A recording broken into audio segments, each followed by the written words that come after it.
ಬರಗಾಲ ಇದರ ಬಗ್ಗೆ ಬಹಳ ಗಂಭೀರವಾಗಿ ಸರ್ಕಾರ ಚಿಂತನೆ ಮಾಡಬೇಕಾಗಿದೆ. ಸುಮಾರು ಕರ್ನಾಟಕದ ಮುಕ್ಕಾಲು ಭಾಗ ರಾಜ್ಯ ತೀವ್ರ ತೊಂದರೆಯಲ್ಲಿದ್ದಾರೆ. ಬೆಳೆ ನಷ್ಟ ಆಗಿದೆ, ದುಡ್ಡು ನಷ್ಟ ಆಗಿದೆ, ಯಾರು ಕೇಳೋರೇ ಇಲ್ಲ, ಹಂಗಾಗಿದೆ.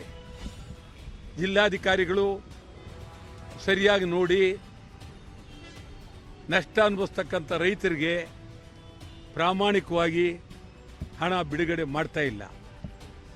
ನಿಮ್ಗೆ ಹೇಳೋದಾದರೆ ಉತ್ತರ ಕರ್ನಾಟಕ ಜಿಲ್ಲೆಯಲ್ಲಿ ಕೋಟ್ಯಾಂತರ ರೂಪಾಯಿನ ಬೆಳೆ ನಷ್ಟ ಆಗಿದೆ.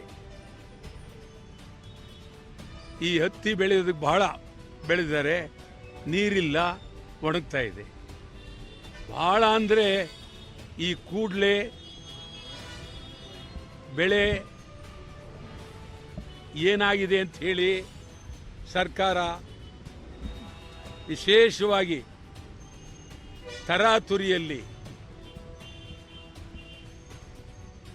ರೈತರ ಪರಿಸ್ಥಿತಿಯನ್ನು ನೋಡಿ ರೈತರ ಸಾಲ ಸಂಪೂರ್ಣ ಮನ್ನಾ ಮಾಡಬೇಕು, ಬೆಳೆ ಸಾಲ ಸಂಪೂರ್ಣ